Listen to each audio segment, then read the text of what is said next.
topic is a review of the Game of Thrones. As we all get ready for the premiere of the prequel House of Dragons later this month on HBO, I'd just like to take a moment and review the iconic Game of Thrones with the perspective of all of the representation within that show, including disabled representation, mental health issues, trauma, etc., etc., etc. I'm going to give a little bit of a breakdown and then we'll get started. So this video is going to be talking about the characters and their representation. The two main characters in question I wanted to review in terms of their representation and the implication in real life. Also, the impact to you viewer, just wrapping it all up. It's going to be an outro and then we're going to be done. Now that we've gotten all of that out of the way, let's officially begin. All right, so here we are. The wonderful world of Game of Thrones. And whether you loved it or you hated the final season, the show is over. It's been over for a couple of years now, but I know there are still conversations and some controversy around that final season and who ended up on the throne, what happened to the major players, etc., etc., etc. And just to give a little bit of a background in case you forgot or haven't heard of the show, I just wanted to hear some of these cool words again, just to go over. The Game of Thrones is based on novels by George R.R. Martin and follows the houses or families of the Seven Kingdoms and who's going to eventually be on the Iron Throne. And this is set in location in Westeros and Essos.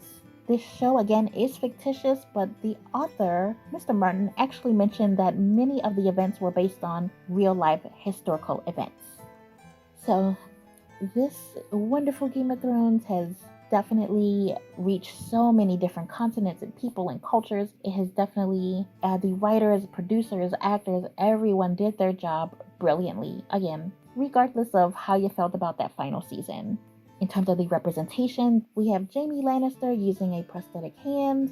We have Tyrion, who was a little person, who was actually Jaime's brother. We have, spoiler alert, Bran Stark, who eventually becomes on top of the Iron Throne, literally ruling the Seven Kingdoms.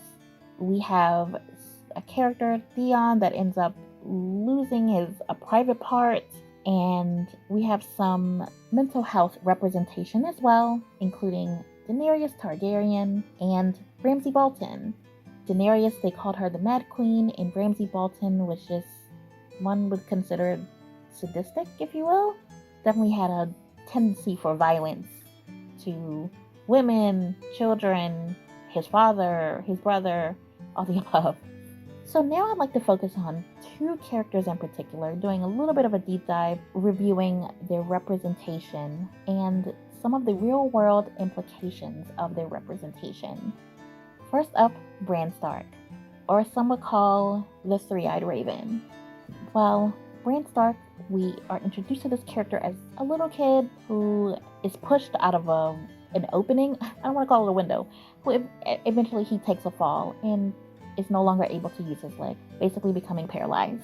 And he is shown with a wonderful supportive group of friends that literally drag him, carry him to his different destinations. He ends up in a cave, then he's dragged out, and eventually he gets to Westeros.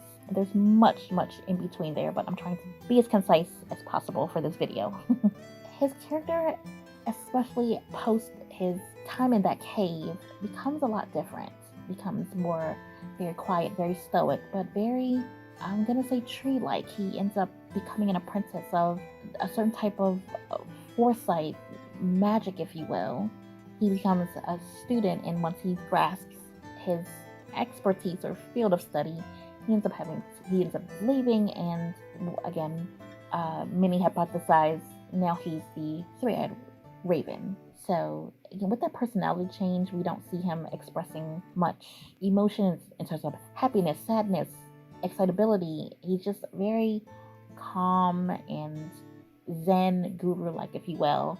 And that was really easy to be dismissive of his character. We were not told until the very end that this character was going to be ruling the Seven Kingdoms, and it really was through a push of Tyrion. And in terms of the modern day context, in regards to politics, without campaign managers and those that are truly backing and supporting and encouraging people to vote for individuals, these people would be nowhere. So it really was reflective of a more democratic process. And I personally appreciated that.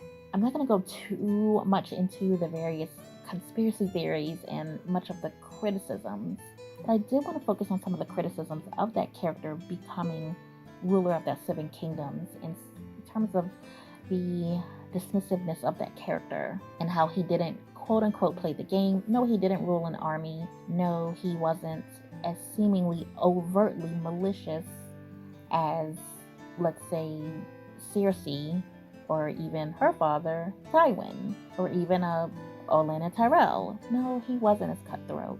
But some would argue he was more cutthroat, just not as overt.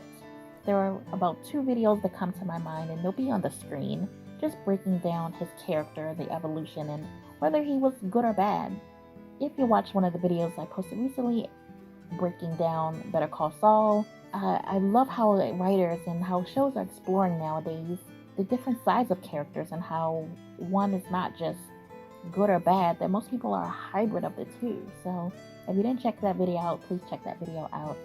I truly appreciated that, again, that representation of a person with that physical disability becoming a leadership position and being encouraged and supported by someone with another physical limitation that has been dealing with it his whole life, meaning Tyrion.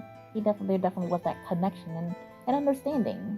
And I wanted to review quickly how many in real life with a physical disability are often dismissed and not taken seriously or thought of not being able to actively participate in, let's say, a politics or especially in physical activity. And if you haven't checked my video out about sports, in particular now the season of summer sports, we are so capable of doing so many different things that it may be in an adaptive way or with help or support, but we definitely can be involved and active participants, if you will. Again, with the Paralympics, we have that, and with the Paralympians, again, we have so many representations of people with a disability being physically active. And the video I did also was about a Viking called Ivar the Boneless, who was a well-renowned warrior, again, with a physical limitation, not being able to use his legs. So there's a lot of representation out there. So we're here to say, and we can be active participants in sport-like activity.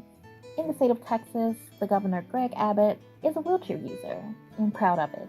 Another reference or example, one of our previous presidents, Franklin Roosevelt, was a wheelchair user as well. So there could be more. I hope there will be more representation in terms of politics or just someone sort of behind the scenes being actively participating in life. So we all get that example. All right, I'd like to talk about Daenerys Targaryen. At this point, who is referred to as the Mad Queen.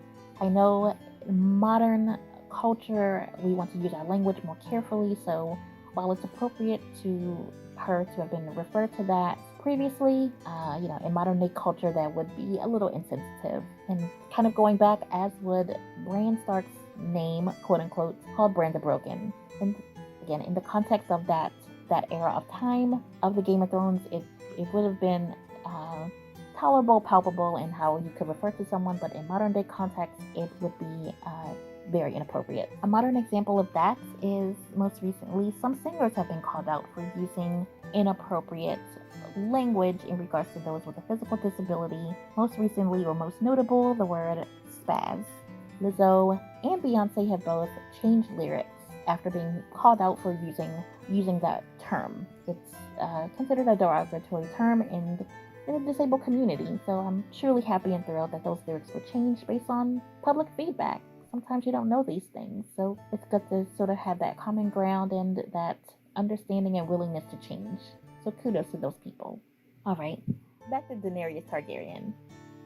So I know there is a lot of unhappiness and discord and just pure, some would say, rage in regards to that character, the lack of development, and ultimately the outcome. That character, we see her character development over many seasons, all the seasons, and eventually season 8, we see her burning a city down on her dragon. Well, I would say if you watch the series, not the books, just the series in particular, there were clues to this.